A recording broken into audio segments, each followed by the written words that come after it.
தெய்வம் என்று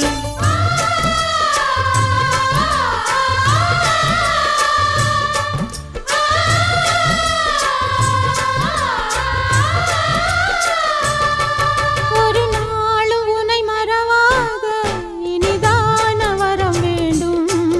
உறவாலும் உடல் உயிராலும் பிரியாத வரம் வேண்டும்.